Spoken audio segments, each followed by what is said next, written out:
नमस्कार, मैं विक्रम और आप देख रहे हैं journalist Uttar Pradesh news channel. देश दुनिया की तमाम बड़ी खबरों को देखने के लिए हमारे चैनल को सब्सक्राइब करें और कमेंट बॉक्स में अपनी अमूल्य राय जरूर दें। आइए आपको दिखाते हैं इस वक्त की सबसे बड़ी खबर। 600 किसान शहीद हो गए, शहंशाह घर से नहीं निकले।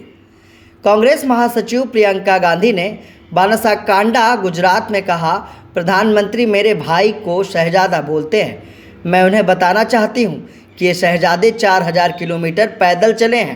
कन्याकुमारी से कश्मीर तक आपकी समस्याओं को सुनने के लिए हमारी बहनों, किसानों, मजदूरों से मिले हैं। पूछा है कि हम किसके लिए क्या कर सकते हैं। आइए आपको सुनाते हैं कि गुजरात की जनसभा को संबोधित करते हुए प्रियंका गांधी आखिर प्रधानमंत्री नरेंद्र मोदी पर कैसे बरस उठी। એ શબ્દ સાથે આપ સૌનો ખૂબ ખૂબ આભાર। નારી હું લડકી હું લડ सकती हूँ નો નારો સમગ્ર દેશમાં જેમને આપ્યો છે એવા પ્રિયંકા ગાંધીજીને ધરણીધર ભગવાનનો ફોટો અને અંબાજી માતાની ચુંદડી આપવા માટે હું આપણા લોકપ્રિય ઉમેદવાર જ્ઞાનીબેન, જિલ્લા કોંગ્રેસ સમિતિના અધ્યક્ષ ભાઈ શ્રી ભરતસિંહ વાઘેલા અને લોકસભાના પ્રભારી ભાઈ બળદેવજી ઠાકોરને વિનંતી કરું છું કે મૂર્તિ આપીને आदरणीय प्रियंकाजीનું સ્વાગત કરશે। સમગ્ર દેશમાં નારી શક્તિમાં એક નવી ચેતના જેમના નેતૃત્વમાં આવી છે એવા પ્રિયંકા ગાંધીજીનું સ્વાગત થઈ શક્યું છે। લડકી હું લડ सकती हूँ ના માધ્યમથી સમગ્ર દેશની મહિલાઓમાં એક શક્તિ પૂરવાનું કામ કર્યું છે। હવે હું વિનંતી કરું છું ગુજરાત પ્રદેશ કોંગ્રેસ સમિતિના અધ્યક્ષ અને રાજ્યસભાના સાંસદ, માજી વિરોધ પક્ષના નેતા, માજી મંત્રી આદરણીય શક્તિસિંહજી ગોહિલને કે આવો અને આ બનાસકાંઠાની જિલ્લાની જનતાને સંબોધન કરો। મારી સાથે જરા જોરથી બોલાવશો ને। પ્રિયંકા ગાંધીજી, પ્રિયંકા ગાંધીજી, જય હિન્દ।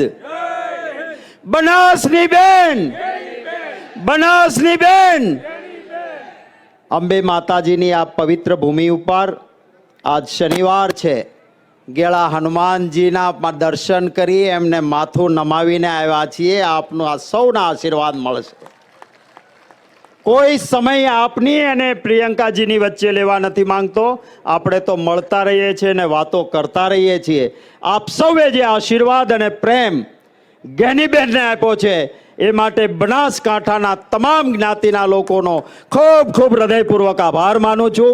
અને હું વિનંતી કરીશ આપણા આજના મહેમાન, અખિલ ભારતીય કોંગ્રેસ સમિતિના મહામંત્રી, राष्ट्रीय नेता आदरणीय प्रियंका गांधी जी ने कि आइए और हमें संबोधित कीजिए। प्रियंका गांधी जी।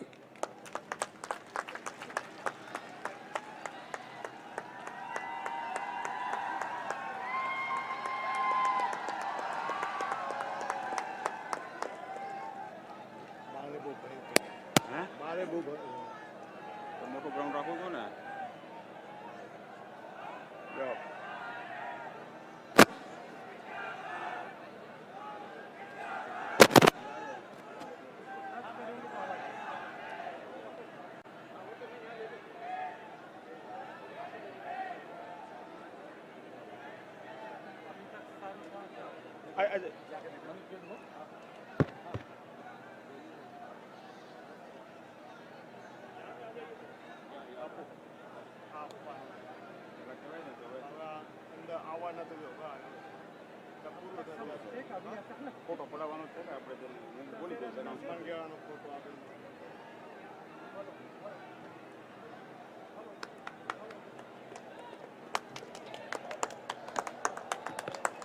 अब सुनाई दे रहा है? प्यारी बहनों, प्यारे भाई, बहुत समय से इंतजार कर रहे होंगे आप। हाँ, आपकी बहुत आभारी हूं कि आपने इतना इंतजार किया। श्री शक्ति सिंह गोहिल जी, श्रीमती गेनीबेन ठाकुर जी, श्री जगदीश ठाकुर जी, श्री जिग्नेश मेवानी जी, श्री रामकिशन ओझा जी, श्री भरत सिंह बाघेला जी, श्री बलदेव ठाकुर जी, श्री राजू भैया भाई जोशी जी, कांति भाई खरदी जी और मंच पर विराजमान सभी नेतागण, सभी पदाधिकारीगण, मेरे प्यारे कार्यकर्ता भाइयों बहनों, आप सबका इस सभा में बहुत बहुत स्वागत। अभी मुझे माँ अम्बा जी का एक चित्र दिया गया, इसलिए शायद उचित रहेगा एक बार सभा शुरू करने से पहले मेरे साथ माँ अम्बा जी की जोर से एक बार जय कहिए। माँ अम्बा जी की जय, माँ नटेश्वरी जी की जय और गेड़ा हनुमान जी की जय। देखिए, ये गुजरात की धरती है। यहाँ से इस दुनिया के सबसे, शायद इस पूरी हमारी जो पीढ़ी है और इससे पहले की पीढ़ियाँ, उसमें शायद दुनिया की सबसे महान हस्ती आपने, गुजरात ने इस दुनिया को दी। महात्मा गांधी जी यहाँ पे जन्मे।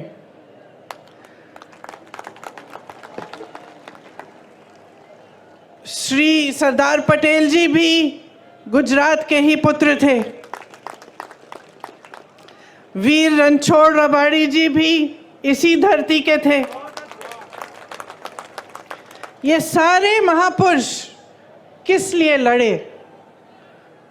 ये सारे महापुरुष आपकी आज़ादी के लिए लड़े। ठीक है, ये पुरानी बात है। 70 साल निकल गए, बीत गए, हमारा देश आज़ाद है, स्वतंत्र है। हमारे देश में एक संविधान बना, इसी लड़ाई से उभरा। जितने भी हमारे स्वतंत्रता सेनानी थे, जितने बड़े बड़े महापुरुष रहे, चाहे पटेल जी हों, चाहे गांधी जी हों, नेहरू जी हों, सब ने लड़कर, ब्रिटिश साम्राज्य से लड़कर हमारे देश को आज़ाद करवाया और हमें एक संविधान दिया। ये संविधान जो उन्होंने हमें दिया, इसका महत्व आपको समझना पड़ेगा। आज बहुत ही ज़रूरी है कि आप कुछ मूल बातें, जो गहरी बातें हैं हमारे देश की राजनीति के बारे में और अपने जीवन के बारे में, आप ठीक ढंग से समझें, ताकि जो निर्णय आप लेने जा रहे हैं चुनाव में, वो आप सोच समझ के और सारी जानकारी लेके लें।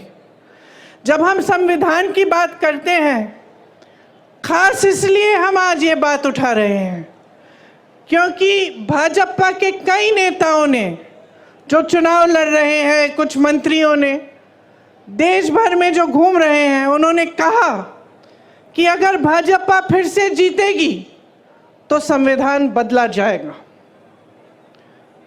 तो आज सबसे पहली बात मैं संविधान के बारे में करना चाहती हूँ, क्योंकि ये संविधान क्या है और किस तरह से आपके जीवन पर इसका प्रभाव पड़ता है, ये समझना ज़रूरी है।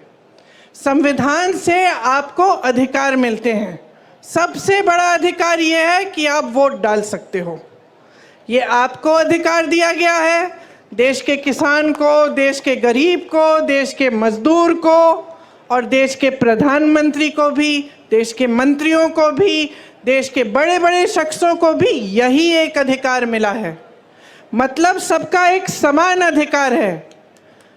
जितना आपकी वोट में शक्ति है, उतनी शक्ति उनके वोट में है। उनकी वोट में आपसे ज़्यादा शक्ति नहीं है। देश में जितने भी देशवासी हैं, उनका एक समान अधिकार ये वोट है। ये वोट संविधान ने दिया है आपको। आरक्षण भी संविधान ने दिए हैं आपको। तो जो आरक्षण का अधिकार है कि किसी समुदाय को या किसी जाति को अगर लगता है कि ठीक ढंग से मौके नहीं मिल रहे हैं, काफ़ी सालों से उनके साथ अत्याचार हुआ है या शोषण हुआ है, तो संविधान कहता है कि आपको कुछ अधिकार मिलने चाहिए और आपको आरक्षण मिलना चाहिए। मतलब रोज़गार मिलता है तो आपके लिए कुछ रोज़गार आरक्षित हो, ये भी संविधान आपको देता है। तो ये दो बहुत बड़ी चीज़ें हैं जो आपको संविधान द्वारा मिलती हैं। इसके साथ साथ अगर आप किसी की आलोचना करना चाहें या किसी नेता से या राजनीतिक दल से सवाल उठाना चाहें कि क्या किया है मेरे लिए, ऐसा काम आपने क्यों किया, तो आप आंदोलन भी कर सकते हैं, आप खड़े हो सकते हैं, अपनी आवाज़ उठा सकते हैं। ये भी अधिकार आपको संविधान ने दिया है। अब जब ये लोग कहते हैं कि संविधान को बदलना चाहते हैं, तो इनका क्या मतलब है? इनका मतलब ये है कि जितने भी अधिकार आपको दिए गए हैं वो अधिकार कम करेंगे, उनको कमज़ोर किया जाएगा। क्योंकि अगर आप आज की राजनीति को देखें और समझें तो आपको स्पष्ट पता चलेगा कि पिछले 10 सालों में प्रधानमंत्री श्री नरेंद्र मोदी जी ने जो सबसे बड़ा काम किया है वो ये काम किया है कि जनता के अधिकारों को कमज़ोर किया है। एक ज़माने में, मैं हमेशा ये कहानी बताती हूँ, एक ज़माने में बड़े बड़े प्रधानमंत्री होते थे, वो आपके गांव आते थे, वो आपके घरों में आते थे, और जब आपके घरों और आपके गांव में आते थे तो आप अपना हक मांगते थे। मैंने खुद अपने पिताजी, अपनी दादी जी के साथ देखा है। मैं यूपी के किसी छोटे से गांव में गई, एकदम पिछड़े ज़िले में, जहाँ पे मेरा पहुँचना आज के दिन मुश्किल था, क्योंकि बहुत लंबा सफ़र था। गाड़ी से, रास्ते में हेलीकॉप्टर लिया, फिर गाड़ी ली, फिर पहुँची। और जब मैं एक गांव में गई तो एक छोटी सी बुढ़िया ने मुझे बताया, छोटी इसलिए क्योंकि इतनी बुढ़िया थी कि वो ऐसी झुकी हुई थी।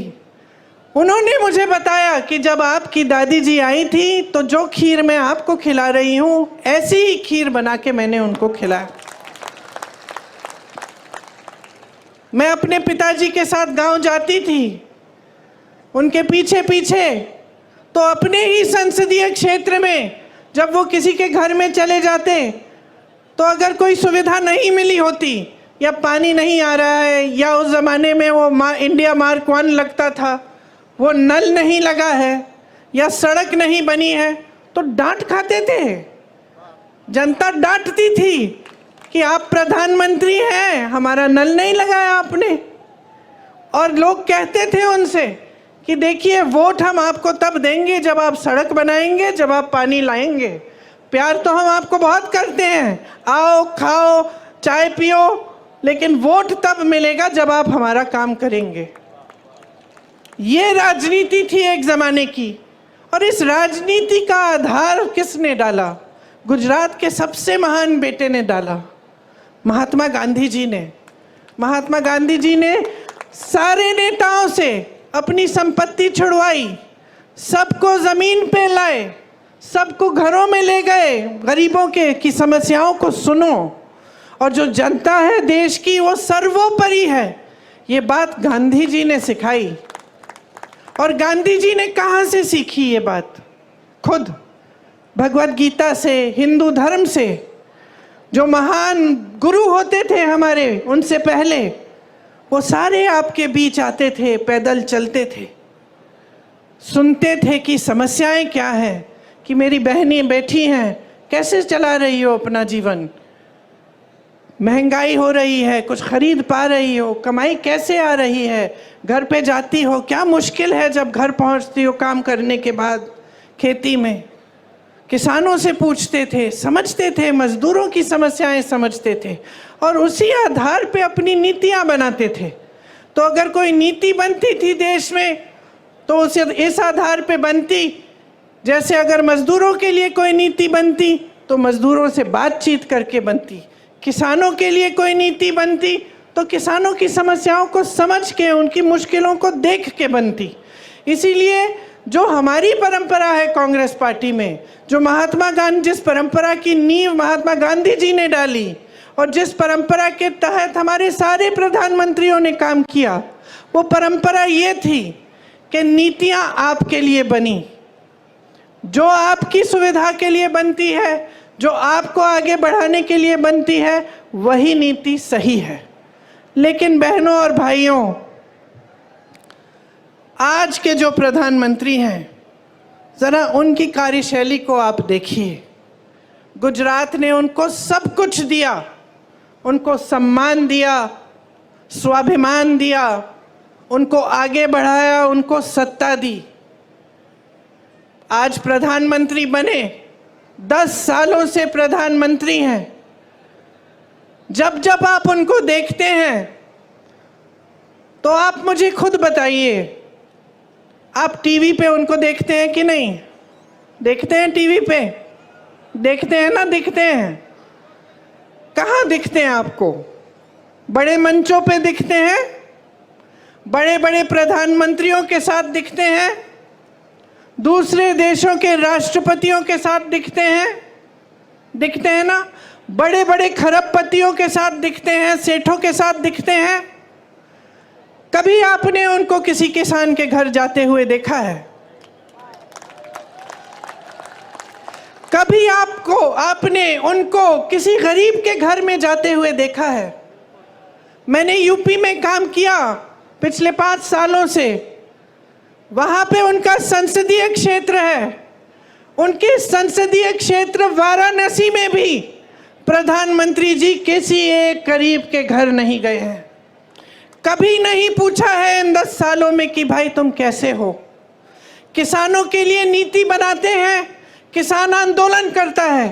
लाखों किसान 4 किलोमीटर दूर उनके घर से बैठते हैं, आंदोलन करते हैं। महीनों के लिए उनकी बिजली काटी जाती है, पानी काटा जाता है, 600 शहीद होते हैं किसान, लेकिन वो 4 किलोमीटर दूर चल के हमारे प्रधानमंत्री उनसे मिलने के लिए नहीं आते हैं।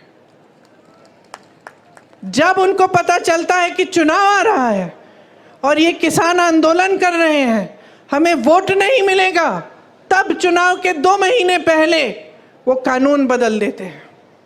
ये है उनकी कार्यशैली। वो मेरे भाई को शहजादा बोलते हैं। मैं उनको बताना चाहती हूँ, ये शहजादे 4000 किलोमीटर पैदल चले हैं। कन्याकुमारी से कश्मीर तक आपकी समस्याओं को सुनने के लिए चले हैं। मेरी बहनों से मिले हैं, मेरे भाइयों से मिले हैं, किसानों से मिले हैं, मजदूरों से मिले हैं और सबसे प्यार से मिलकर पूछा है कि तुम्हारे दिल में क्या मुश्किलें हैं, तुम्हारे जीवन में क्या समस्याएं हैं, उनको हम हल कैसे कर सकते हैं। और एक तरफ आपके शहंशाह नरेंद्र मोदी जी महलों में रहते हैं। आपने कभी टीवी पे उनका चेहरा देखा है? एकदम साफ सुथरा सफेद कुर्ता, एक दाग नहीं है धूल का, एक बाल इधर से उधर नहीं हो रहा है। वो कैसे समझ पाएंगे आपकी मजदूरी, आपकी खेती? कैसे समझ पाएंगे? कैसे समझ पाएंगे कि आप किस दलदल में धंसे हुए हो? महंगाई से आप दब चुके हो। हर तरफ महंगाई। मेरी बहनें, मिट्टी के का तेल आज कितने का है? सब्जी खरीदने जाती हो, मिलती है क्या? तुम भाव क्या है उसका? पेट्रोल डीजल का दाम क्या है? मेरे किसान भाइयों, किस तरह से गुजारा कर रहे हो? खेती के हर सामान पे जीएसटी है, हर सामान महंगा हो चुका है। मेरी बहनें, अगर कोई त्योहार होता है, कुछ खरीदना पड़ता है, नए कपड़े, बच्चों के लिए कोई वर्दी खरीदनी पड़ती है, फीस भरनी पड़ती है, कोई बीमार पड़ जाता है, इलाज करना पड़ता है, तो क्या हालत होती है आपकी? ये मोदी जी नहीं जान सकते, क्योंकि मोदी जी अब अपने महल में बंद हैं, सत्ता से घिरे हुए हैं। उनके आसपास जितने भी लोग हैं उनसे डरते हैं, उनको कोई कुछ कहता नहीं है, और अगर कोई आवाज़ उठा भी ले तो उस आवाज़ को दबाने की कोशिश होती है। आज उनको ये नहीं पता है कि आप कितनी समस्याओं से जूझ रहे हैं। आप देखिए, यहाँ राजपूत समाज की महिलाओं का कितना अपमान किया गया। मोदी जी ने क्या किया? क्या हटाया उस प्रत्याशी को? हटाया उस प्रत्याशी को? आपकी मांग क्या थी? आपकी मांग ये थी कि हटे, आपको अपमानित किया। मोदी जी ने सुनी आपकी बात? आपकी सुनवाई हुई? मैं आपसे वादा करती हूं बहनों कि अगर हमें मौका मिला हम देश भर में आपकी बात हम फैलाएंगे, बताएंगे। और इस तरह का अपमान आपके साथ हम नहीं होने देंगे। आज मेरी बहनों, जहां जहां महिलाओं का अपमान किया गया है, वहां मोदी जी की सरकार ने जिन्होंने अपमान किया, जो अत्याचार कर रहे हैं, उनका साथ दिया है, उनके पक्ष में खड़ी हुई है इनकी सरकार, आपके पक्ष में नहीं। हाथरस में महिला के साथ अत्याचार हुआ, उसको जला के मार डाला। भाजपा की सरकार ने उनको बचाया जिसने अत्याचार किया था। उन्नाव में हुआ, मैं उस महिला के घर गई, कोई ऐसा अत्याचार नहीं था जो उसके परिवार पे नहीं बरसाया गया, क्योंकि उस महिला ने आवाज़ उठाई। उसके साथ अत्याचार करने वाला एक भाजपा के प्रधान का रिश्तेदार था। उस महिला ने, नौजवान थी, आवाज़ उठाई, कचहरी में गई केस डालने। जहां वो अपमान हुआ था वहां केस नहीं डाला गया तो अगले ज़िले में चली गई, वहां से डाला। रोज़ सुबह अकेली जाती थी 6 बजे ट्रेन लेकर अगले ज़िले में, वहाँ पे कचहरी में जाती थी अपने केस की सुनवाई के लिए। एक दिन जब वापस आ रही थी तो उसको जलाकर मार डाला। 1 किलोमीटर जलते हुए चली, कोई आया नहीं मदद करने के लिए, पुलिस नहीं आई, कोई नहीं आया।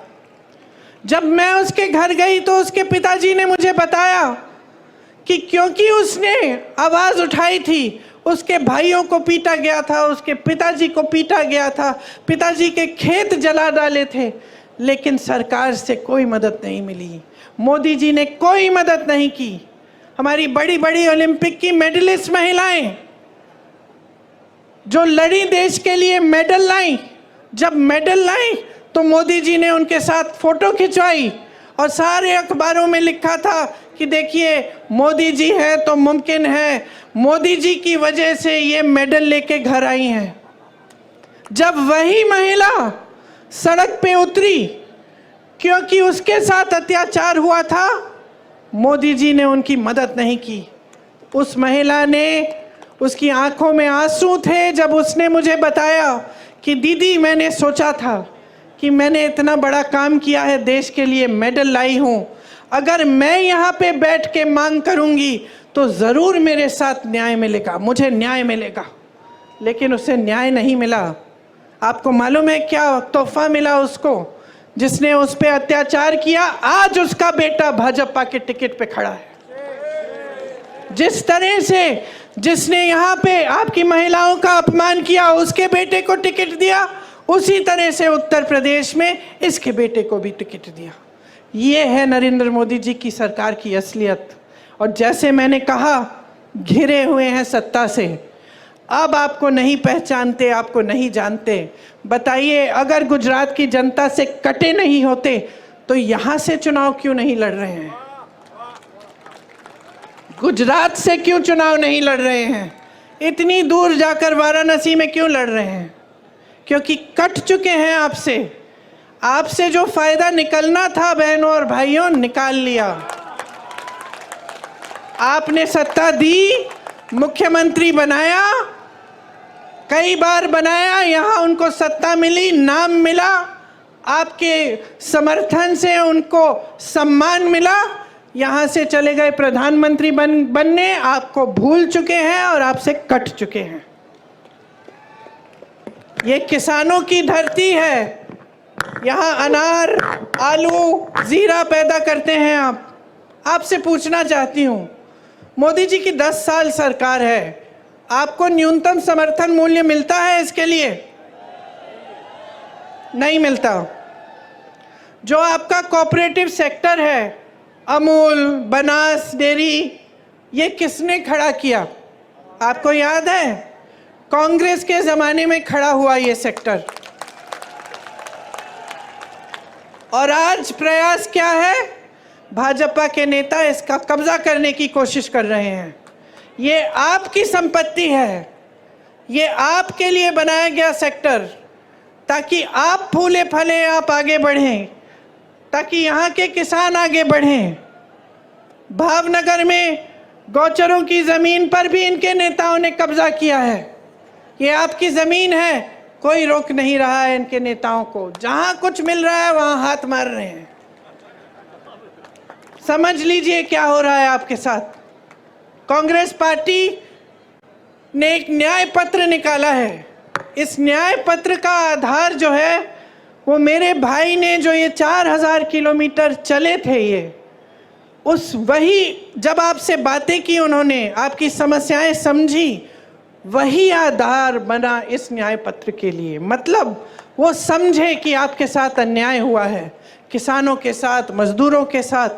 तो उन्होंने एक ऐसा घोषणा पत्र निकलवाया हमारी पार्टी से जिसमें आपके लिए सारी सुविधाएं हैं।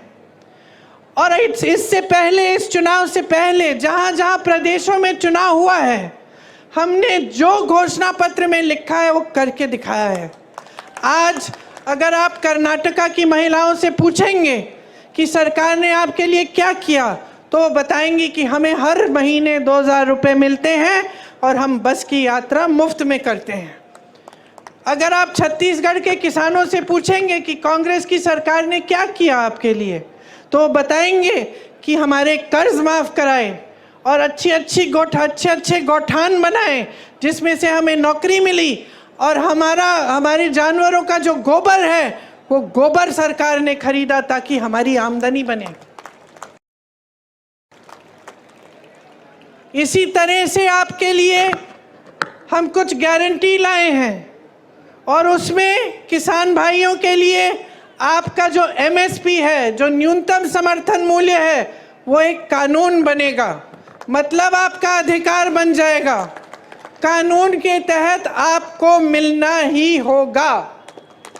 ऐसा हो ही नहीं पाएगा कि जो आप यहाँ पे आलू उगाते हैं, जीरा उगाते हैं, उसका न्यूनतम समर्थन मूल्य आपको मिले ना।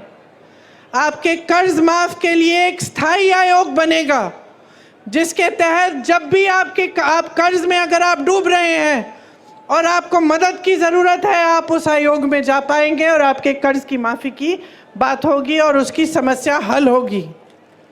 खेती के सारे सामानों पे आज GST दे रहे हो। हमारी गारंटी है कि खेती के सारे सामानों से हम GST हटा देंगे। आपके फसल का नुकसान होता है, भुगतान मिलता है? नहीं मिलता है। मोदी जी नहीं देते भुगतान।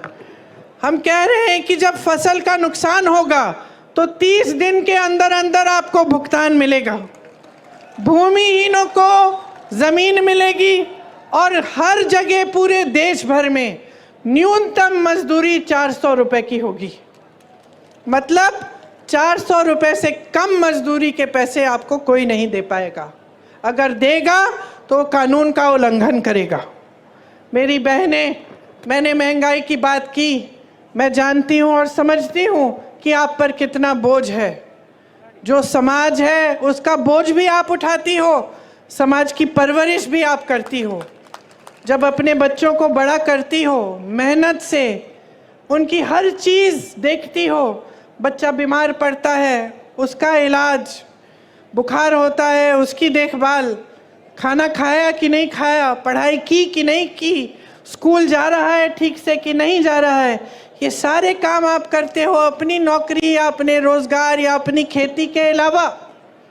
तो आप बाहर जाती हो, काम करती हो, घर आती हो और काम करती हो। इसीलिए आपके लिए हमने सोचा है कि जो परिवार की सबसे बड़ी महिला है उसको हमारी सरकार 8,500 रुपये हर महीने दिलवाएगी। ये पैसे सीधे आपके खाते में जाएंगे। मतलब कि 1 साल में आपको 1 लाख रुपए मिलेंगे और 50% जितने भी सरकारी नौकरियां हैं उसमें से 50% महिलाओं के लिए आरक्षित रहेंगी। पहले के आरक्षण है उसी के तहत। तो ये हमने आपके लिए सोचा है। और आंगनवाड़ी, आशा बहुएं और जो मिड डे मील्स में महिलाएं काम करती हैं, केंद्र का जो योगदान है आपके मानदेय के लिए वो बढ़ाया जाएगा, दुगना किया जाएगा ताकि आपका मानदेय बढ़ जाए। तो सबके लिए हमने कुछ सोचा है, क्योंकि देखिए आज के ज़माने में आप जब मेहनत करके अपने बच्चों की परवरिश करते हैं तो आपके सामने अन्य मुश्किलें आती हैं। आप बड़ा करते हैं बच्चों को, आपके यहाँ अगर गांव में पाठशाला है या कोई सुविधा है ठीक है, लेकिन उसके बाद जब उनको यूनिवर्सिटी जाना होता है, विश्वविद्यालय में जाना होता है, तो नई मुश्किल खड़ी होती है, क्योंकि फ़ीस भरनी पड़ती है। किस तरह से वो पढ़ाई ख़त्म करेंगे। यहाँ गुजरात में ज़्यादातर प्राइवेट विश्वविद्यालय खुले जा रहे हैं, बड़ी बड़ी फ़ीस है। जितने भी माँ बाप हैं, चाहे कितने भी गरीब हो, चाहे किसान हो, मजदूर हो, कुछ भी हो, आज के दिन सब चाहते हैं कि हमारा बच्चा शिक्षित हो ताकि उसको अच्छा रोज़गार मिले। सही बात है कि नहीं? और आप किसी भी हालत में कैसे भी कर्ज लेकर, मजदूरी करके, कॉन्ट्रैक्ट पे नौकरी करके आप कमाते हैं, इसीलिए कि आपके बच्चों की परवरिश हो और वो बड़े हो के शिक्षित हों और उनको नौकरी मिले। ये सही बात है कि नहीं? अब आपने शिक्षित कर दिया, किसी न किसी तरह से आपने कर्ज लेकर बच्चे को शिक्षित कर दिया। बच्चा परीक्षा देने जाता है भर्ती के लिए, और आज क्या हो रहा है, पूरे देश भर में पेपर लीक हो जाते हैं। पेपर लीक हो जाते हैं। जो फीस आपने ट्यूशन के लिए भरी है, जितनी मेहनत बच्चे ने की है, सारी ऐसे ही गवाई जाती है। उसको पता नहीं होता कि फिर से पेपर देना है, शायद उसमें भी लीक हो जाए। कितने साल इंतज़ार करना पड़ेगा, या कुछ महीनों बाद फिर से इम्तिहान देना पड़ेगा। मानसिक तनाव होता है, कुछ पता नहीं होता कि भविष्य में नौकरी मिलेगी नहीं मिलेगी। मैं ऐसे बच्चों से मिली हूँ जिन्होंने भर्ती की परीक्षा दी और सालों के लिए इंतज़ार करते रहे। एक बार दी, 2 बार दी, 3 बार दी, एक सूची भी निकल आई, उसमें भी नाम था, रोज़गार नहीं आया मिला, क्योंकि लीक पे लीक होते गया, घोटाले पे घोटाले होते गए। जीपीपीएससी का इधर पेपर लीक हुआ, टैट का टीचर का पेपर लीक हुआ। 10 सालों में जब से इनकी सरकार है, 14 से ज़्यादा पेपर लीक हुए हैं।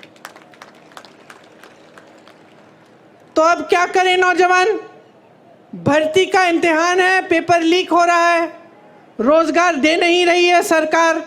मोदी जी की सरकार में 30 लाख रोजगार के पद खाली पड़े हुए हैं, 30 लाख केंद्र सरकार में। आप नौजवान यहाँ खड़े हो, यहीं पे हज़ारों खड़े होंगे जिनके पास रोजगार नहीं है। वहाँ 30 लाख पद खाली हैं, वो पद भरे नहीं गए हैं। तो पद खाली हैं, नौजवान खाली हैं, लेकिन आप पद नहीं भर रहे हैं। आपका ध्यान कहीं और है, सरकार का ध्यान रोजगार बनाने में नहीं है। तो ये परिस्थिति है कि जब आपको रोजगार नहीं मिलता तो फिर आउटसोर्सिंग और कॉन्ट्रैक्ट पे ही रोजगार मिलता है, और आप सब वही करते हैं क्योंकि और कोई चारा नहीं है, कोई स्थायी रोजगार नहीं मिल रहा है। अब मैं आपको समझाना चाहती हूँ कि ये स्थायी रोजगार क्यों नहीं मिल रहा है। एक तो हुई खेती की बात। एक ज़माने में खेती में भी रोजगार मिलते थे, लेकिन जब से इतनी महंगाई आई है, किसान खुद कमा नहीं पा रहा है।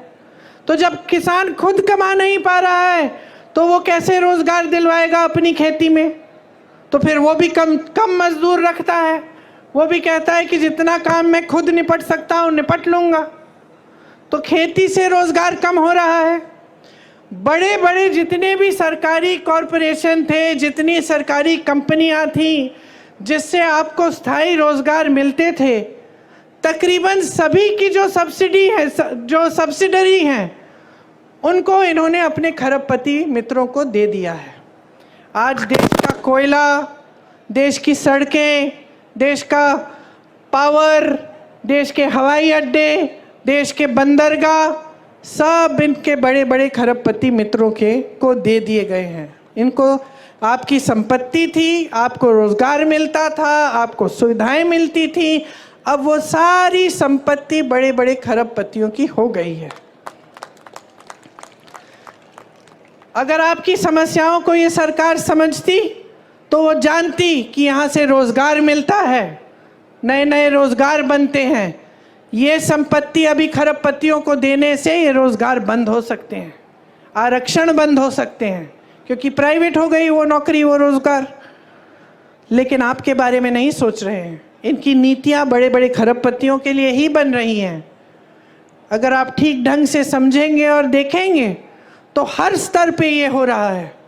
मैं रोजगार की बात कर रही थी, एक और जगह थी जहाँ से रोजगार बनते थे, जो छोटे छोटे इंडस्ट्री, मध्यम साइज की इंडस्ट्री है, जो कोई मैन्युफैक्चरिंग करा रहा है, किसी ने अपना बिजनेस खोला है, किसी की दुकान है, उससे भी रोजगार मिलता था। लेकिन उसको इतने संकट में डाल दिया है नरेंद्र मोदी जी की नीतियों ने। नोटबंदी लाए पहले, उससे जितने भी छोटे और मध्यम के वर्ग के बिजनेस थे वो सारे, उनकी कमर टूटी। उसके बाद जीएसटी लाए और मुश्किलों में डाला, तो वहाँ से भी रोजगार बंद हो गए। तो स्थिति ये है आज देश में कि 10 सालों में रोजगार बनाने का काम नहीं किया गया है। इसीलिए आज आप इस परिस्थिति में हैं कि आज देश में 45 सालों में सबसे ज़्यादा बेरोजगारी आज है। आज 70 करोड़ नौजवान हमारे देश में बेरोजगार हैं। और जहाँ जहाँ अच्छी अच्छी स्कीमें थी या अच्छे अच्छे रोजगार थे, जैसे आपने देखा है सेना में था, उसको भी इन्होंने 5 सालों के लिए करके अग्निवीर जैसी स्कीम लाके उसको भी ख़त्म कर दिया। अब कोई जाना नहीं चाहता है, सेना में भर्ती नहीं होना चाहता, क्योंकि कहता है कि 5 साल बाद घर आ जाऊंगा फिर बेरोजगार होऊंगा। तो ये परिस्थिति है। सारी नीतियां बड़े खरबपतियों के लिए बन रही हैं। जो 30 लाख रोजगार जो खाली हैं, जो पद खाली हैं, हम कह रहे हैं हम उन सबको भरेंगे जब हमारी सरकार आई है। ये कांग्रेस पार्टी की गारंटी है। मैं नौजवानों को यहाँ खड़े हुए देख रही हूँ। अगर और जब आप स्नातक पास होंगे तो आपके लिए एक अप्रेंटिसशिप का प्रोग्राम लाएंगे हम। अप्रेंटिसशिप मतलब आपने देखा और सुना होगा कि जो अमीर लोग हैं, इनके बच्चे जब पढ़ाई ख़त्म करते हैं तो स्थायी रोज़गार मिलने से पहले उनको एक अप्रेंटिसशिप में डाला जाता है, जिसको इंटर्नशिप कह लीजिए, लेकिन उसमें वो कमाते हैं। तो हम आपके लिए ऐसी अप्रेंटिसशिप लाएंगे जो आज तक गरीब बच्चों के लिए उपलब्ध नहीं थी, जिसमें आप जब स्नातक पास होंगे आपको भी एक अप्रेंटिसशिप के प्रोग्राम में डाला जाएगा और आपको 1 लाख रुपए सालाना आप उससे कमा पाएंगे। आपके लिए 50,000 करोड़ रुपए का एक फंड बनेगा, जिससे अगर आप छोटे कारोबार अपने शुरू करना चाहेंगे आपको लोन मिलेगा और आप वो लोन लेके, आप वो पैसे लेके आप वो कारोबार शुरू कर सकेंगे। ये सिर्फ आपके लिए होगा, इसलिए ब्याज बहुत कम होगा इसका, क्योंकि हमारा प्रयास रहेगा कि हम छोटे और मध्यम बिजनेसों को खूब समर्थन दें ताकि खूब रोजगार बने और आप अपने कारोबार को, अपने बिजनेस को आगे बढ़ा पाएं। जहां तक महिलाओं की बात की, मैंने आपको ये भी बताना चाहती हूँ बहनें कि 25 लाख रुपए तक जितना भी इलाज है पूरे परिवार का, चाहे कोई भी सुविधा हो स्वास्थ्य की, वो आपको मुफ्त में मिलेगी। ये स्कीम हमने राजस्थान में लागू की और वहाँ इस स्कीम की बहुत चर्चा हुई क्योंकि लोग बहुत खुश थे। लोगों ने हार्ट ऑपरेशन कराए इस स्कीम के तहत बगैर 1 रुपया दिए। तो बहुत अच्छी स्कीम है, हम देश भर में इसे लागू करना चाहते हैं। हम देखिए आपके लिए ऐसा काम करना चाहते हैं ताकि पूरे देश का विकास हो, आपका विकास हो बहनें, किसानों का हो, सबका एक साथ विकास हो। क्योंकि हमारे संविधान में लिखा है कि सबको समान दृष्टि से देखना है और ये जो समानता है ये हमारे संविधान की देन है। आज प्रधानमंत्री जी कहते हैं कि जो इस देश में समानता चाहता है वो संविधान के विरोध है। तो आप सोचिए कि इन्होंने हर चीज को घुमाकर उल्टा कर दिया है। संविधान आपके लिए बना, आप सबको समान अधिकार देने के लिए बना। आज देश के प्रधानमंत्री खुद आपके सामने खड़े होके कहते हैं कि जो समानता के लिए लड़ रहा है वो संविधान का विरोध कर रहा है। तो आप सोचिए कैसी कैसी गलत बातें आपको बताई जाती हैं और काम इनके कैसे हैं। आपको जल, जंगल और ज़मीन पे अधिकार दिए गए थे, संविधान ने दिए, कांग्रेस की सरकारों ने दिए। उन सब अधिकारों को कमज़ोर करने का काम इन्होंने किया है। पहले SC, ST, OBC और रिटायर्ड फौजियों को ज़मीन के पट्टे मिलते थे। आज मैं आपसे पूछना चाहती हूँ, भाजपा की सरकार रही है 10 सालों से, आपको क्या पट्टे मिलते हैं?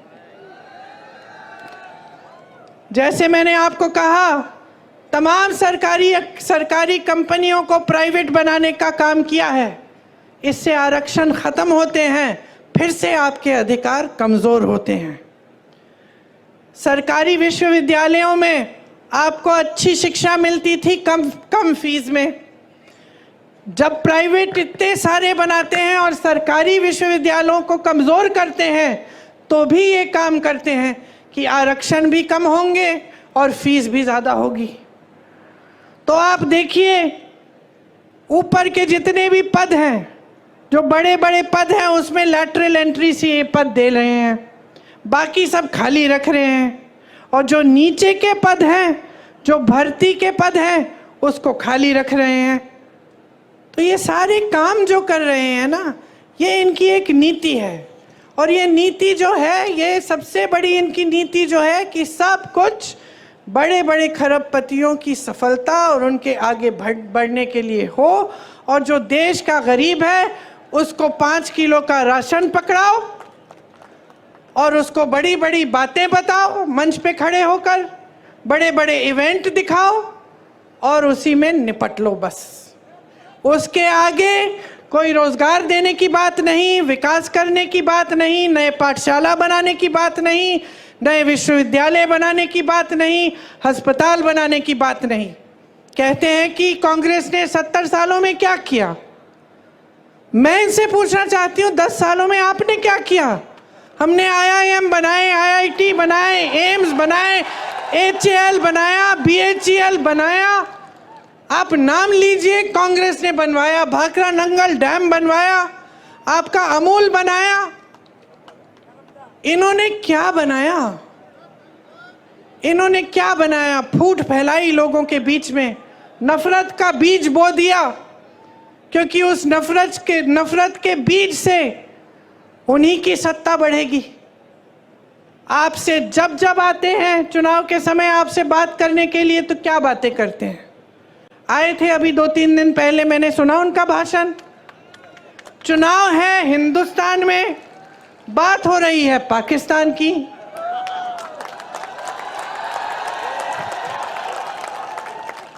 आपको बताया जा रहा है कि सावधान रहो, कांग्रेस एक एक्सरे की मशीन लाएगी और एक्सरे की मशीन से आपके घरों में घुस के आपके मंगलसूत्र छीनेगी, आपका सोना चुराएगी, ये कहा जा रहा है। देश के प्रधानमंत्री हैं, इतनी स्तरविहीन बातें।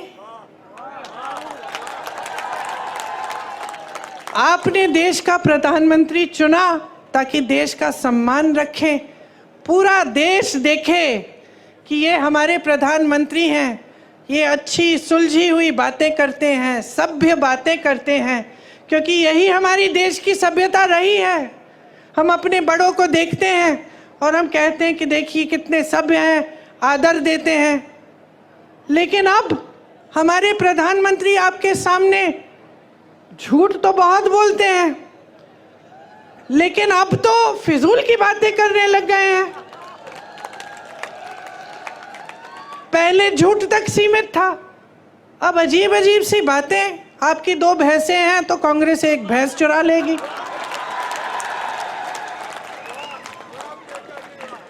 पचपन सालों से कांग्रेस की सरकार रही है इस देश में। जरा बताइए किसकी भैंस चुराई हमने? किसी की गहने चुराए? किसी के मंगलसूत्र पे आंच आने दी?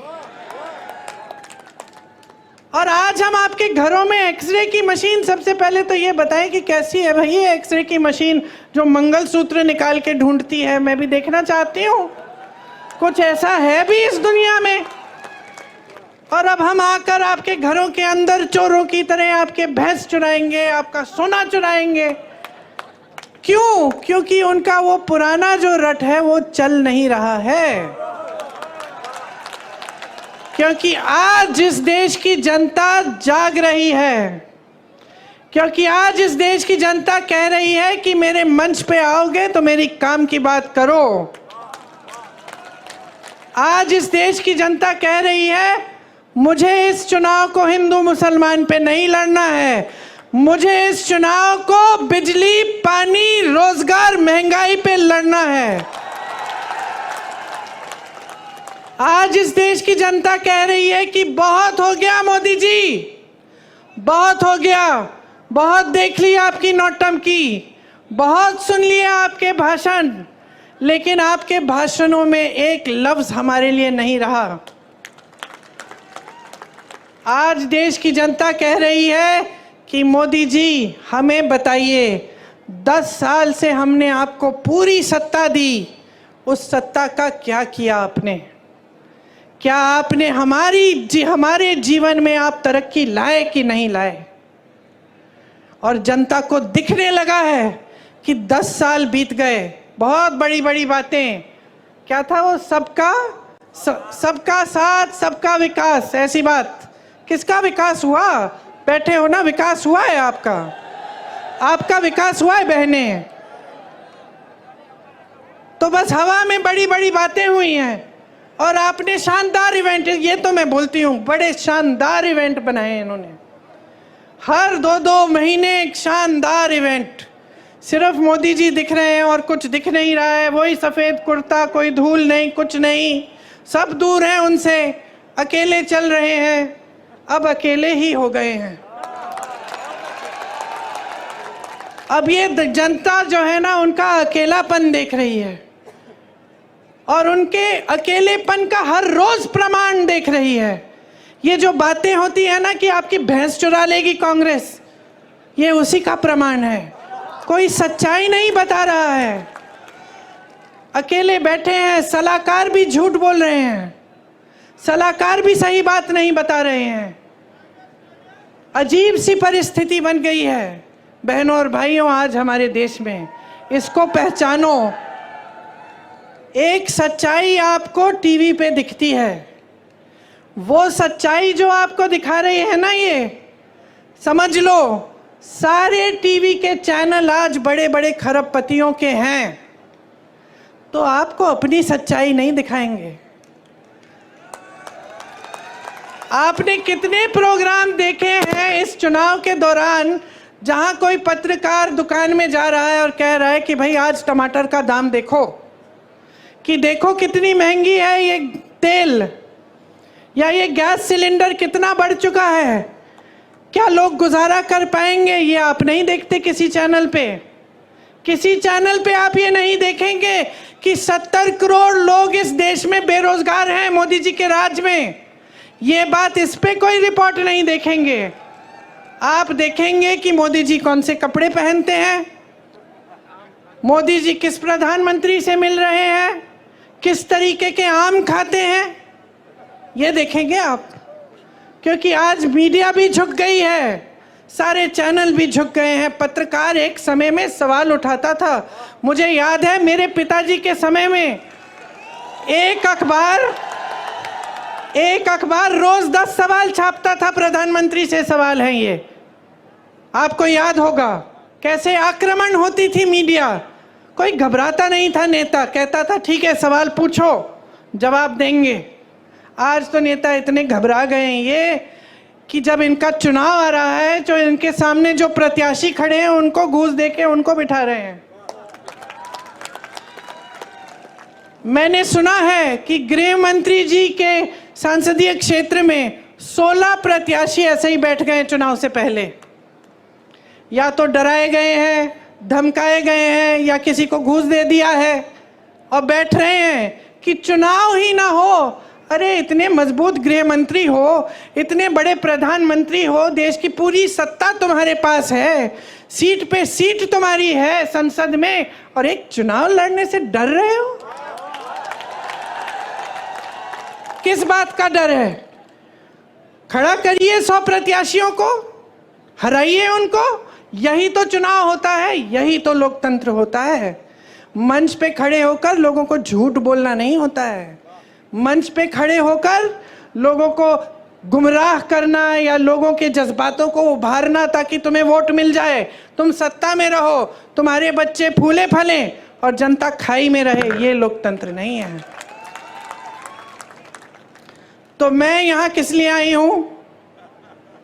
मैं यहाँ इसलिए आई हूँ कि आपको मैं बताऊं कि आप इन नेताओं को जवाबदेही बनाओ, वो पुरानी परंपरा वापस लाओ, वो पुरानी परंपरा वापस लाओ सरदार पटेल जी की, महात्मा गांधी जी की, जिसमें नेता जनता को पूजता है, जनता को भगवान मानता है, जनता को डराता धमकाता नहीं है, जनता को खाई में नहीं छोड़ता, जनता के आंसू पोंछता है, उसकी नई नई समस्याएं पैदा नहीं करता ताकि और आंसू बहाए।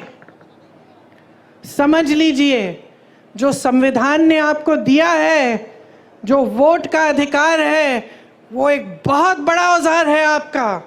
हल्के में मत लीजिए इस औजार को। आज भाजपा ने एक और काम किया है, बड़ा काम। अपनी पार्टी को सबसे धनवान पार्टी बनाया है पूरी दुनिया में। आज पूरी दुनिया में सबसे पैसे वाली पार्टी कौन सी है? एक रिपोर्ट आई है, मुझे मालूम नहीं कि कितनी सही है, लेकिन लगभग मुझे लगता है कि सही होगी। 60,000 करोड़ रुपए इन्होंने खर्चे हैं। किस पे? आपके नालों को ठीक करने के लिए नहीं, आपकी टूटियों में पानी लाने के लिए नहीं, आपकी सड़कों की मरम्मत में नहीं, आपके कारोबार में नहीं, आपकी खेती को ठीक करने में नहीं, ये जीएसटी हटाने में नहीं, अपनी पार्टी के लिए, अपनी पार्टी को मजबूत बनाने के लिए बड़ी बड़ी इमारतें बनाई हैं हर ज़िले में। इनके जो ऑफिस हैं इतने बड़े बड़े, बड़ी बड़ी इमारतें, सबको थोड़ा थोड़ा वेतन दे रहे हैं जो भी उनके लिए काम कर रहा है, उनकी पार्टी के लिए। कोई मुफ्त में नहीं करता। यहाँ हमारे बेचारे सेवा दल के जो कार्यकर्ता हैं और जो कांग्रेस के कार्यकर्ता हैं,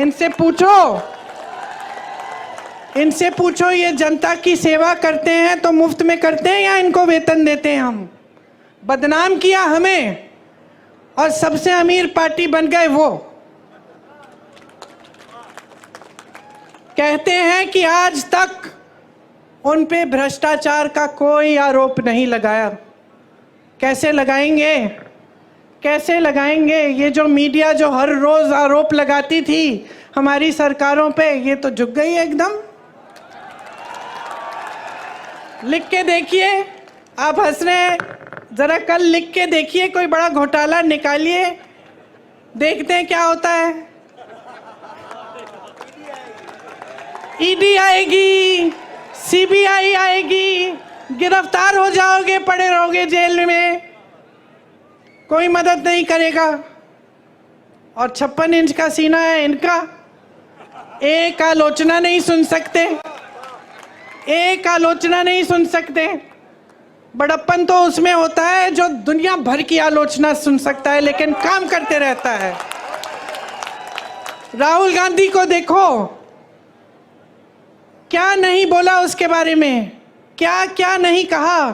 सीना तान के चला ना कन्याकुमारी से कश्मीर, कोई रोक पाया उसे? मणिपुर से मुंबई तक चला, कोई रोक पाया उसे? नहीं रोक पाया, क्योंकि सच्चाई लेके चला अपने दिल में, क्योंकि इस देश के सत्य को ढूंढने निकला। झूठों से भरपूर भाषण और राजनीति नहीं की उसने। आज ये कहते हैं कि किसी ने आरोप नहीं लगाया, लो मैं लगा देती हूं आरोप। देखिए, इन्होंने ये एक स्कीम लाए, मोदी जी खुद। स्कीम का नाम था इलेक्टोरल बॉन्ड। इलेक्टोरल बॉन्ड की स्कीम ये थी देखो कैसी स्कीम कि जो भी किसी राजनीतिक दल को चंदा देगा उसका नाम गुप्त रहेगा, किसी को पता नहीं चलना चाहिए कि अडानी जी ने कितना दिया, अंबानी जी ने कितना दिया और किसी और ने क्या दिया। ये थी स्कीम। खूब चंदा लिए, अपनी पार्टी को तो दुनिया की सबसे अमीर पार्टी बना दिए, 60,000 करोड़ खर्च भी दिए अपनी पार्टी पे। अब किसी ने केस डाल दिया तो सुप्रीम कोर्ट में केस आया, न्यायाधीशों ने देखा, कहा ये तो बड़ी गलत स्कीम है। राजनीतिक दल जनता की सेवा का काम करता है, उसे जो चंदा देता है उसका नाम तो पारदर्शी होना चाहिए, जनता को मालूम होना चाहिए कि भाई इन्होंने इतना दिया, इन्होंने इतना दिया और किसको दिया। अब मोदी जी की सरकार ने सबसे पहले तो बोला कि भाई हमें सूची ही नहीं मिल रही, बहुत मुश्किल है निकालना, अभी चुनाव के समय नहीं निकलेगी। फिर डांट लगी न्यायाधीशों से, निकली सूची, और सूची में क्या नहीं निकला, किस किस से चंदा लिया। गुजरात में जो पुल गिरा था उसके बनाने वाले से चंदा लिया। आपको वैक्सीन लगी थी, टीका लगा था कोविड का, हाथ उठाओ किस किस को लगा। मुझे भी लगा, 2-2 बार सबने लिया, सर्टिफिकेट मिली ऐसी। किसका चेहरा था उस पे? किसका था? शहंशाह जी का चेहरा था। उस टीके को सिर्फ एक कंपनी ने बनाया था, ये नहीं कि 10 कंपनियों ने बनाया, उस कंपनी से चंदा लिया। आज क्या निकला है? रिपोर्ट निकली है कि कुछ प्रतिशत लोगों से को इस टीके से ऐसा हो सकता है कि अचानक हार्ट अटैक हो गया, अचानक गिर के मर जाएंगे। कितने नौजवानों को ऐसा हुआ है पिछले 1-2 सालों में, हम सब जानते हैं, मैं खुद जानती हूँ लोगों को जिनके साथ ऐसा हुआ। किसी को पता नहीं चल रहा था कि कैसे ऐसे गिर के मर गए। अच्छे खासे सेहतमंद थे, कोई जिम कर रहा था, कोई दौड़ लगा रहा है, कोई 40 साल का, और आज आपको ये बात पता चल रही है। और ऊपर से ये बात पता चल रही है कि भाजपा ने इनसे चंदा लिया।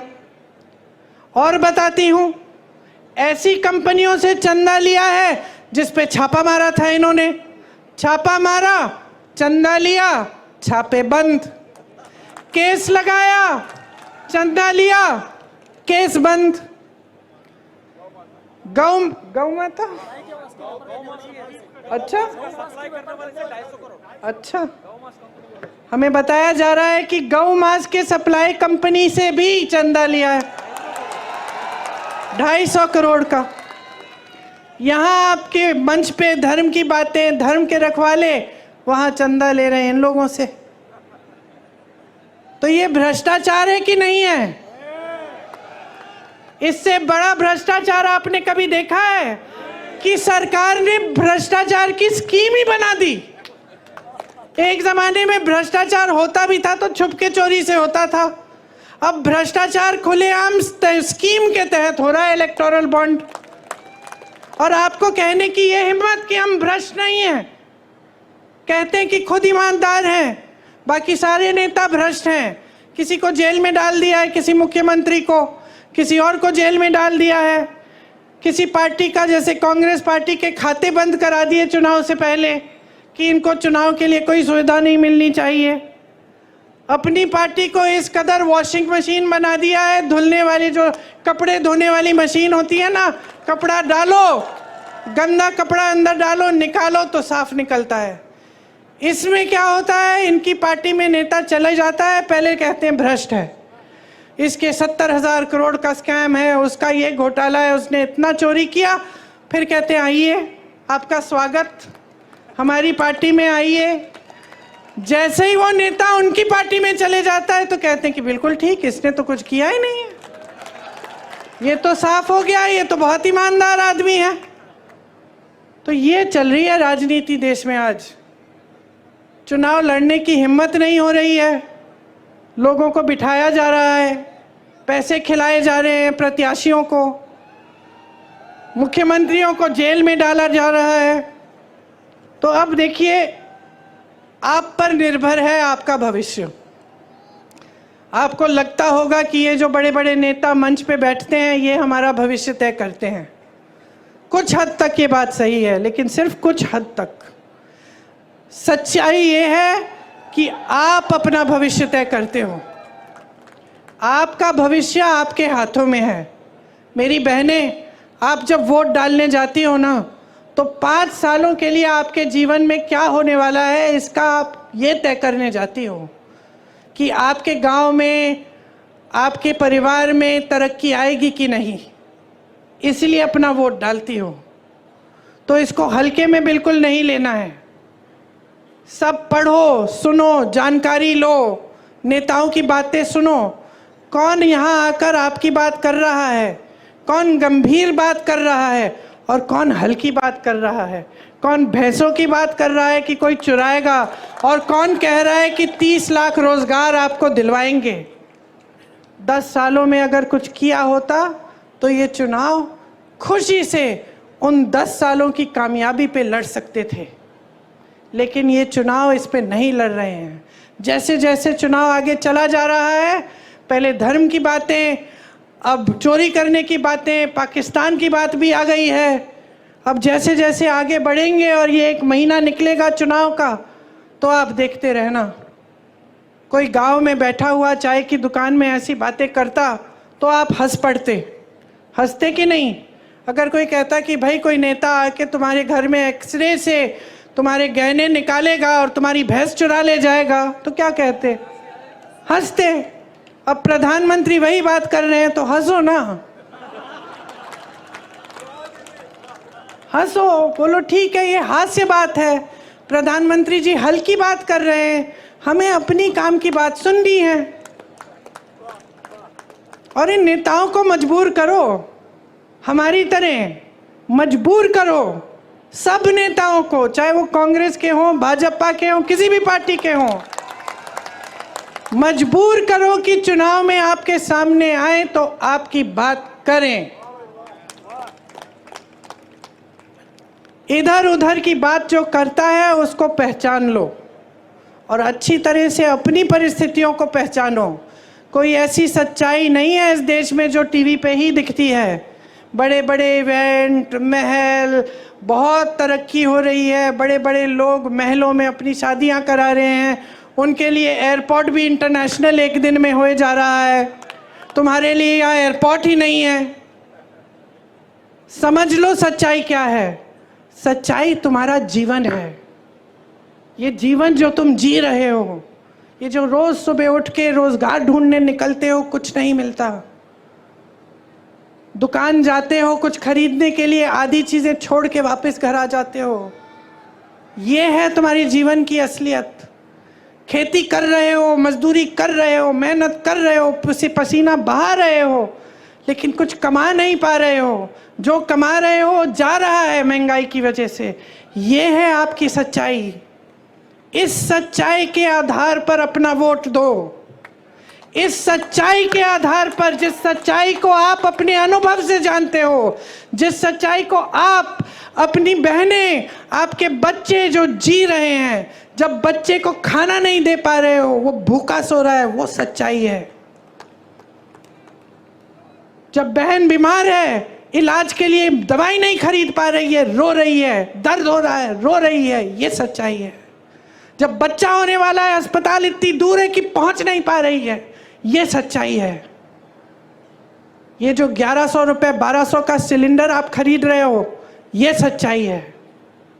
समझ लो कि अगर अपनी सच्चाई आज नहीं पहचानोगे और इस सच्चाई के आधार पर अपना वोट नहीं डालोगे, तो ये देश इसी तरह आगे बढ़ेगा जिस तरह से पिछले 10 सालों में आपने देखा है।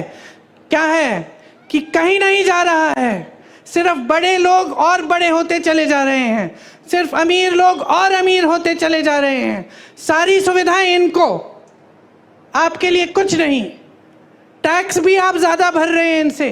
आपका टैक्स बढ़ाया जाता है, जीएसटी लगाया जाता है, उनका टैक्स बढ़ाया नहीं जाता है। 16 लाख करोड़ रुपए उनके कर्ज माफ होते हैं। किसके बैंक से? मोदी जी का बैंक है घर में, मोदी जी का बैंक है। आपका बैंक है। सरकारी बैंकों से 16 लाख करोड़ 22 उद्योगपतियों को माफ किए, और यहाँ किसान रो रहा है, आत्महत्या कर रहा है 10,000 रुपए के लिए, और आपने उसको 1 रुपया माफ नहीं किया। मैं एक किसान के घर गई उत्तर प्रदेश में, ललितपुर में। वो खाद की लाइन में खड़े खड़े गिर के मर गया, खाया नहीं था दिनों से। सोचा कि चलो खाद मिल जाएगी, कुछ हो जाएगा काम। 2 दिनों के लिए लाइन में खड़ा रहा, कुछ खाया नहीं, कुछ पिया नहीं, वहां पे गिर के मर गया। एक और किसान के घर गई मैं, 1 लाख रुपए के लिए आत्महत्या की उसने। उसकी बेटी घर आई, उसको मिले अपने पिताजी। 1 लाख रुपए के लिए आत्महत्या, और 16 लाख करोड़ रुपए आप बड़े बड़े खरबपतियों को माफ कर रहे हैं, किसानों के कर्ज माफ नहीं करेंगे। किसका पैसा है ये? कैसी बनी इतनी धनी आपकी पार्टी? कहां से आया ये सारा पैसा? किसकी संपत्ति है? जोर से बोलो, जोर से बोलो, और जोर से बोलो। आपकी संपत्ति है, आपकी संपत्ति है। यही संपत्ति है जिससे आपकी सड़कों को बनाना चाहिए था, जिससे आपको लिए पाठशालाएं बनानी थी, अस्पताल बनाने थे, आपको हर सुविधा दिलवानी थी, आपके कर्ज माफ करने थे। जब यूपी के किसानों को गन्ना का बकाया देना था 15,000 करोड़ रुपए, मैं उस समय भी यूपी में काम कर रही थी, 15,000 करोड़ रुपए था उस समय बकाया, पूरे देश भर का था, और यूपी के किसान उसमें शामिल थे। मोदी जी ने क्या किया? वो बकाया दिया। मोदी जी ने उसी समय, कोविड के समय, ये ऐलान किया कि 20,000 करोड़ रुपए का नया संसद भवन बनेगा। 20,000 करोड़ रुपए का नया संसद भवन बनाएंगे, और 15,000 करोड़ रुपए का किसान का बकाया नहीं देंगे। ये उनकी नीयत है। अच्छा खासा संसद भवन था, 70 सालों से चल रहा था, किसी को कोई असुविधा नहीं हुई। पंडित जवाहरलाल नेहरू जी से लेकर वाजपेयी जी तक वहाँ पे सब उसी संसद में बैठे। अब बदलने की ज़रूरत क्या है भाई? क्योंकि हम शहंशाह हैं, हम सब कुछ कर सकते हैं। तो अब आप समझ लीजिए।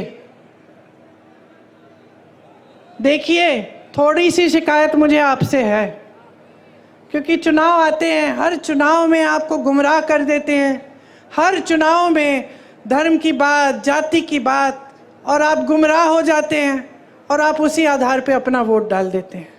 और मैं सिर्फ यहाँ पे इसलिए आई हूँ आपसे कहने के लिए, अपने लिए अपना वोट दो, अपनी समस्याओं के आधार पर दो।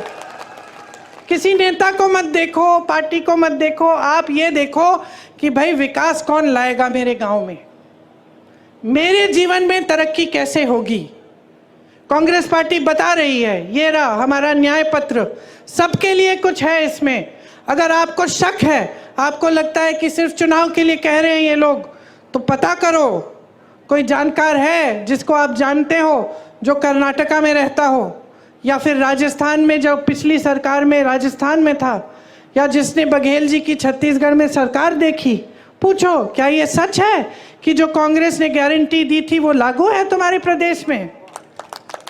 खुद जानकारी लो, और जब जानकारी लोगे पता चलेगा कि जहां जहां हमने गारंटी दी है, वहां सबसे पहले सरकार बनते ही हमने वो गारंटी लागू की है। हम उस राजनीतिक परंपरा से आते हैं जिसका सबसे महान बेटा आपका बेटा था। महात्मा गांधी जी की राजनीतिक परंपरा से आते हैं। सत्य की परंपरा है, इससे बड़ी हिंदू धर्म में कोई परंपरा नहीं है। जितने भी भगवान हैं, जितने भी गुरु हैं, जितने भी संत रहे, सबने हमें यही कहा, सत्य के पथ पर चलो। उसी पथ पर महात्मा गांधी जी चले, उसी पथ पर कांग्रेस पार्टी चली। हाँ, हो सकता है कि कभी 55 साल सरकार रही कि कुछ गलतियां हुई, लेकिन उसमें भी सुधार लाए। आज हम एक नई चेतना के साथ आपके सामने आए हैं। क्योंकि हम देख रहे हैं कि जो देश में हो रहा है वो गलत है। हम चाहते हैं कि वो पुरानी परंपरा, हमारी सत्य की परंपरा, सेवा की परंपरा, आपके प्रति हर नेता को समर्पित करने की परंपरा आज फिर से देश में लागू हो। तो मैं बहुत लंबी बातें कर चुकी हूँ। आशा है मैं जानती हूँ आपने बहुत ध्यान से सुना, लेकिन आशा है कि जिस दिन आप वोट डालने जाएंगे, कहाँ है मेरी बहन, आइए,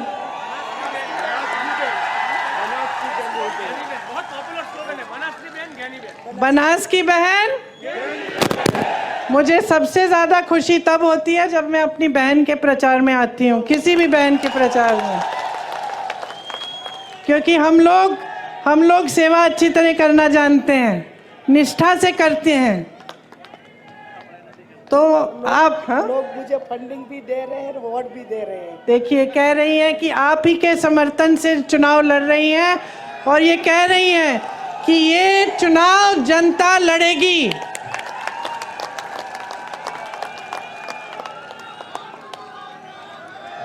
मैं भी इन्हीं के साथ हूं। आप इनको भारी से भारी बहुमत से जिताइए ताकि आपकी सेवा पूरी हो और आपकी सेवा अच्छी तरह हो। आपको बहुत बहुत धन्यवाद। बहुत धूप है, आपने बहुत ध्यान से चुपचाप से मेरी बातें सुनी। आशा है, जैसे मैं कह रही थी, कि जिस दिन आप पोलिंग पे जाएंगे 2 मिनट लेकर मेरी बातों को याद करो कि मैंने सही कहा कि नहीं, कि मैं आपकी भलाई की बात कर रही हूँ कि नहीं, और अब मेरी बातों के आधार पर और अपने अनुभव के आधार पर अपना वोट दो। मेरी बहन को खूब भारी बहुमत से जिताओ। जय हिंद।